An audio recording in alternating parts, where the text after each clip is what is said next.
Good morning, students. Today's lecture is based on yet another technique of biotechnology, that is PCR, polymerase chain reaction. इससे पहले students biotechnology की हम दो techniques कर चुके हैं, रिकॉम्बिनेंट डीएनए टेक्नोलॉजी और दूसरी टेक्निक थी हमारी जेनेटिक इंजीनियरिंग। आज की जो हमारी थर्ड टेक्निक है पॉलीमरेज चेन रिएक्शन, एक्चुअली में हम इसे पढ़ते हैं जीन क्लोनिंग के अंदर। स्टूडेंट्स, जहाँ भी वर्ड क्लोनिंग आता है इसका मतलब होता है एग्जैक्ट कॉपी बनाना। हम क्लोनिंग या तो अगर किसी एनिमल की एग्जैक्ट कॉपी बना रहे हैं तो उसको एनिमल क्लोनिंग कहते हैं, और अगर हम किसी जीन की मल्टीपल कॉपीज़ बना रहे हैं तो उसको हम जीन क्लोनिंग कहते हैं। क्योंकि जब भी हम जीन क्लोनिंग करते हैं तो उसमें जो रिएक्शन होता है वो चेन रिएक्शन होता है, और उसमें जो हम एंजाइम यूज़ करते हैं, क्योंकि हमें मालूम है डीएनए के रेप्लिकेशन के लिए हमें पॉलीमरेज एंजाइम की आवश्यकता होती है। इसीलिए क्योंकि हम जीन की क्लोनिंग करवा रहे हैं तो हम इसे पॉलीमरेज चेन रिएक्शन कहते हैं। स्टूडेंट्स, आपके स्क्रीन पे दिख रहा है कि जो पॉलीमरेज चेन रिएक्शन की टेक्निक थी वो जिन साइंटिस्ट ने इन्वेंट की थी उनका नाम था डॉक्टर कैरी म्यूलिस, और इसी टेक्निक के लिए उन्हें 1993 का नोबेल प्राइज़ भी मिला था केमिस्ट्री में। पीसीआर पॉलीमरेज चेन रिएक्शन को समझने के लिए स्टूडेंट्स एक क्विक रिकैप ले लेते हैं डीएनए के स्ट्रक्चर का। ये बेसिक डीएनए का स्ट्रक्चर है जो आप लास्ट क्लास में भी पढ़ चुके हैं। हमें पता है कि बेसिकली डीएनए में 4 टाइप ऑफ न्यूक्लियोटाइड्स होते हैं और शुगर फॉस्फेट की बैकबोन होती है। और डीएनए का क्या मतलब है स्टूडेंट? कंप्लीट जेनेटिक इंफॉर्मेशन, यानी डीएनए का मतलब है सारे जीन्स, और इसमें से जिस भी जीन का आप एम्प्लीफिकेशन या मल्टीपल कॉपीज़ बनाना चाहते हैं वो आप पॉलीमरेज चेन रिएक्शन में कर सकते हैं।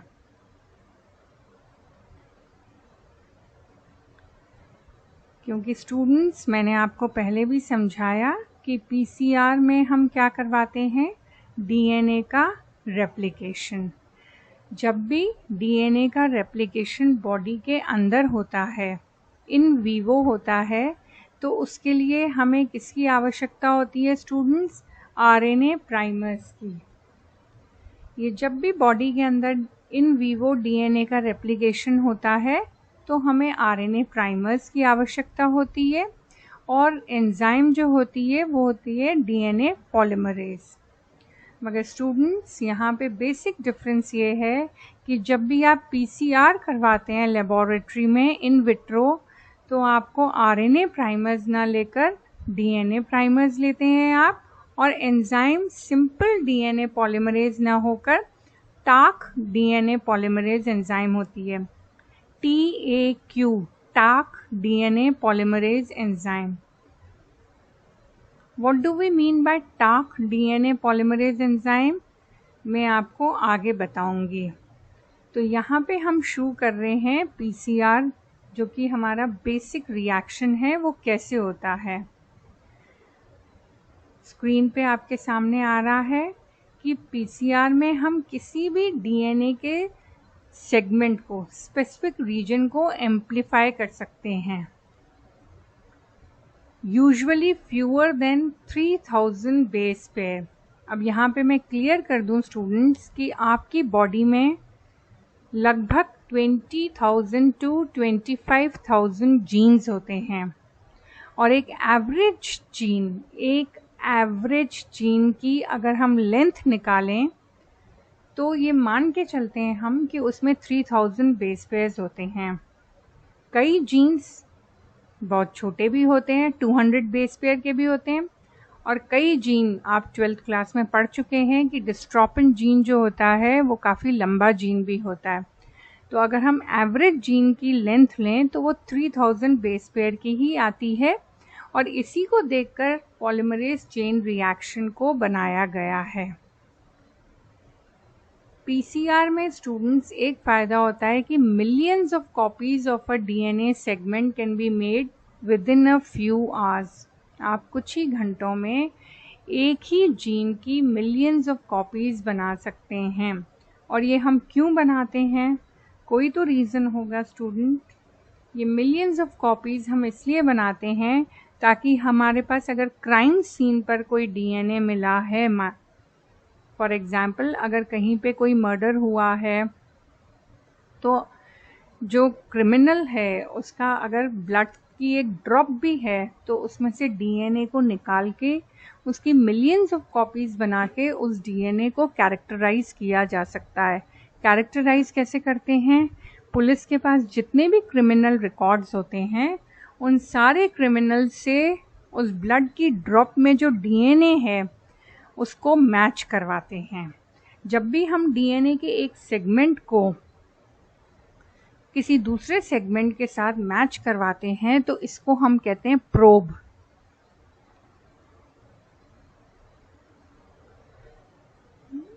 ये इस स्लाइड में स्टूडेंट्स हम बता रहे हैं कि जो टेम्पलेट डीएनए है वो फर्स्ट साइकिल में उसकी 2 कॉपीज़ बन रही हैं और हर साइकिल में स्टूडेंट्स जो कॉपीज़ हैं वो एक्सपोनेंशियली बढ़ती हैं, यानी 2 raised to the power 2 4 copies, third cycle में 8 कॉपीज़ और फोर्थ साइकिल में 16 कॉपीज़ आ गई स्टूडेंट्स। इस तरीके से अगर आप उसमें पहले से ही फीड कर लेते हैं कि आपको 35 साइकिल्स चलानी है तो 35 साइकिल में आप देखेंगे स्टूडेंट्स एक ही डीएनए की आपके पास 34 बिलियन कॉपीज़ आ जाती हैं। अब हम डिटेल में इस मेथड को समझेंगे कि पीसीआर में हमको क्या क्या चाहिए। हर पीसीआर साइकिल के स्टूडेंट्स 3 स्टेप्स होते हैं और एक साइकिल को रिपीट होने में 25 to 40 मिनट्स लगते हैं। जो फर्स्ट स्टेप है वो है डीनेचुरेशन। डीनेचुरेशन का मतलब होता है स्टूडेंट्स कि जो डीएनए होता है वो डबल स्ट्रैंडेड होता है। इस डबल स्ट्रैंडेड डीएनए की दोनों स्ट्रैंड्स अलग अलग होती हैं, यानी डीएनए सिंगल स्ट्रैंडेड बनता है। हमें पता है डीएनए की जो 2 स्ट्रैंड्स होती हैं उनमें एक स्ट्रैंड को हम कहते हैं कोडिंग स्ट्रैंड और दूसरे स्ट्रैंड को हम कहते हैं टेम्पलेट स्ट्रैंड। जो टेम्पलेट स्ट्रैंड होता है स्टूडेंट्स उसका डायरेक्शन होता है 3' to 5'। क्योंकि बेसिक्स अगर आपको याद हो लास्ट क्लास के तो आपको पता है कि डीएनए पॉलीमरेज एंजाइम जो होती है वो केवल 5' to 3' डायरेक्शन में ही नए न्यूक्लियोटाइड्स ऐड कर सकती है। तो पहला स्टेप है डीनेचुरेशन। जो सेकंड स्टेप है स्टूडेंट्स वो होता है प्राइमर एनालिंग। प्राइमर एनालिंग का क्या मतलब है? जिस भी डीएनए के सेगमेंट की यानी जिस भी जीन की आप मल्टीपल कॉपीज़ बनाना चाहते हैं वहाँ पे प्राइमर जुड़ता है। ये स्टूडेंट मैंने आपको पहले भी समझाया कि जब भी डीएनए का रेप्लिकेशन बॉडी के अंदर होता है तो वहाँ पे हम आरएनए प्राइमर्स यूज़ करते हैं, लेकिन पीसीआर जो लैब में हो रहा है, इन विट्रो हो रहा है, वहाँ पे जो प्राइमर होता है वो डीएनए ही होता है। उसके बाद once the primers are attached then DNA segment is elongated, extended. ये थर्ड स्टेप है प्राइमर एक्सटेंशन। डायग्राम में स्टूडेंट्स आप देख सकते हैं पीसीआर मशीन का फोटो दिया गया है और इस तरफ हम बता रहे हैं कि डीनेचुरेशन स्टेप कैसे होता है। अब स्टूडेंट फिर से यहाँ पे बेसिक डिफरेंस आ गया है। बॉडी के अंदर इन वीवो जब भी डीएनए का रेप्लिकेशन होता है तो डीनेचुरेशन के लिए सॉल्ट यूज़ की जाती हैं, जबकि बॉडी के बाहर इन विट्रो पीसीआर में डीनेचुरेशन के लिए हाई टेम्परेचर यूज़ किया जाता है।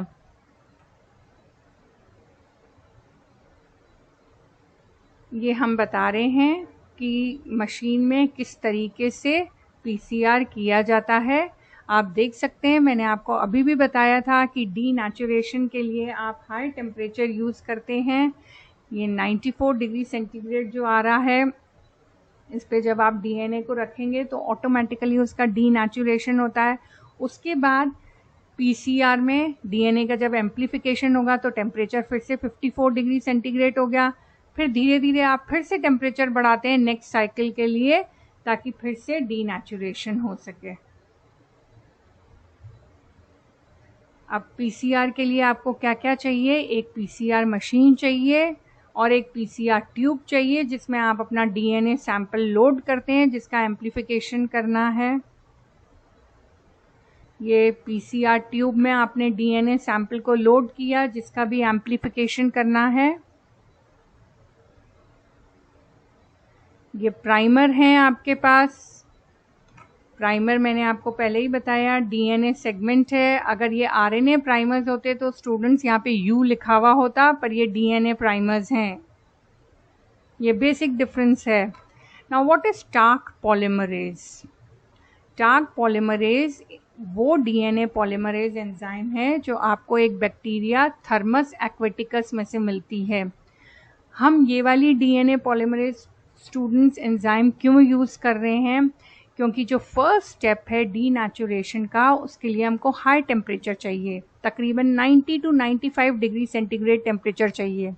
जो नॉर्मल डीएनए पॉलीमरेज होती है वो इतने हाई टेम्परेचर पर डीनेचर हो जाती है, जबकि जो थर्मस एक्वेटिकस बैक्टीरिया है, क्योंकि वो हॉट स्प्रिंग्स में पाया जाता है, हाई टेम्परेचर पे रहता है, तो उसकी डीएनए पॉलीमरेज एंजाइम जो है टार्क पॉलीमरेज, वो डीनेचर नहीं होती इतने हाई टेम्परेचर पर। What do you mean by dNTP students? मैंने आपको बताया था जो थर्ड स्टेप होता है पीसीआर का, जिसमें आप इलोंगेशन या एक्सटेंशन करते हैं, तो उसमें आप क्या करते हैं? न्यूक्लियोटाइड्स को ऐड करते हैं। तो ये न्यूक्लियोटाइड्स के सैंपल्स हैं आपके पास बॉटल्स में, इनको आप पीसीआर मशीन में डालेंगे, ताकि जो थर्ड स्टेप के लिए एडेनाइन, थायमीन, ग्वानिन, साइटोसिन वो ऐड होते जाएं उसमें बेस पेयरिंग के अनुसार। ये आप एक बफर यूज़ करते हैं इसमें, PCR buffer 10x। Now PCR का प्रोसीजर क्या है कि आप सारी की सारी जितनी भी रिक्वायर्ड कंपोनेंट्स हैं, रिक्वायर्ड कंपोनेंट्स में क्या क्या है स्टूडेंट्स? आपके पास प्राइमर होना चाहिए, टार्क डीएनए पॉलीमरेज एंजाइम होनी चाहिए, न्यूक्लियोटाइड्स होने चाहिए और एक टेम्पलेट डीएनए का स्ट्रैंड होना चाहिए। आप इन सबको एक ट्यूब में डालते हैं और फिर इस ट्यूब को डाल देते हैं पीसीआर मशीन में। ये पीसीआर मशीन में आपने डाला एगेरस जेल इलेक्ट्रोफोरेसिस। आपको अच्छे से पता है स्टूडेंट्स हम क्यों लेते हैं? जब भी डीएनए का आइसोलेशन करना होता है, डीएनए का isolation, what does this word mean? DNA isolation. मैंने आपको क्या बताया था स्टूडेंट्स? डीएनए में कंप्लीट जेनेटिक इंफॉर्मेशन है। जिस भी जीन का आप नंबर ऑफ मल्टीपल कॉपीज बनाना चाहते हैं, जिस भी जीन को आप एम्प्लीफाई करना चाहते हैं, उस जीन को पूरे डीएनए में से अलग करेंगे, आप आइसोलेट करेंगे। तो इस स्टेप के लिए आपको जेल इलेक्ट्रोफोरेसिस करना ही पड़ेगा। जेल इलेक्ट्रोफोरेसिस करने के बाद आप उसको पीसीआर मशीन में डालते हैं। और आपको पता है डीएनए को देखने के लिए यूवी लाइट यूज़ करते हैं, और जो डाई होती है दैट इज़ इथिडियम ब्रोमाइड। ये यहाँ पे फिर से आपको समझाया गया है कि किस तरीके से पूरा प्रोसीजर होता है। तो स्टूडेंट्स, ये पूरा टॉपिक आपको अच्छे से समझाया गया है कि पीसीआर किस तरीके से काम करता है। पीसीआर पॉलीमरेज चेन रिएक्शन, जिसमें आप क्या कर रहे हैं? Gene cloning. आप इसे जीन क्लोनिंग भी कह सकते हैं या आप इसे जीन एम्प्लीफिकेशन भी कह सकते हैं। तो पॉलीमरेज चेन रिएक्शन जो होता है वो बायोटेक्नोलॉजी की थर्ड टेक्निक जीन क्लोनिंग के लिए होता है। कहीं कहीं आपको जीन क्लोनिंग की जगह जीन एम्प्लीफिकेशन वर्ड भी मिल जाएगा, तो don't get confuse, it is one and the same thing, वो एक ही बात होती है। आपको ये याद रखना है कि डीएनए का रेप्लिकेशन जब इन विट्रो होता है और जब बॉडी के अंदर इन वीवो होता है तो क्या डिफरेंसेस होते हैं। मैंने आपको 2 मेजर डिफरेंसेस बताए। फर्स्ट स्टेप में डीनेचुरेशन बॉडी के अंदर इन वीवो सॉल्ट के प्रेजेंस में होता है, जबकि इन विट्रो पीसीआर में वो हाई टेम्परेचर में होता है। सेकेंड डिफरेंस मैंने आपको ये बताया कि इन वीवो डीएनए का रेप्लिकेशन होता है, तो उसमें स्टूडेंट्स क्या होता है, प्राइमर जो होता है वो आरएनए होता है, जबकि इन विट्रो पीसीआर में जो डीएनए का रेप्लिकेशन हो रहा है उसमें प्राइमर जो होता है वो डीएनए होता है। थर्ड मेजर डिफरेंस क्या है स्टूडेंट, कंप्लीट डीएनए का रेप्लिकेशन होता है जब बॉडी में होता है। ये फिर से ध्यान रखिएगा, पूरा की पूरे डीएनए का रेप्लिकेशन होता है, यानी सारे जीन्स का रेप्लिकेशन होगा बॉडी के अंदर, जबकि पीसीआर में आप एक सेगमेंट का रेप्लिकेशन करवा सकते हैं। This is the third major difference. Fourth difference क्या है स्टूडेंट्स, बॉडी के अंदर आप simple DNA polymerase enzyme use करते हैं, पीसीआर में आप Taq DNA polymerase enzyme use करते हैं। फिफ्थ डिफरेंस क्या है स्टूडेंट, आप अनलिमिटेड डीएनए का रेप्लिकेशन बॉडी में नहीं करवा सकते, जबकि पीसीआर में आप उसको कितनी भी साइकिल्स के लिए मैनिपुलेट कर सकते हैं। So these were the 5 major differences between DNA replication in vivo and DNA replication in vitro, that is PCR.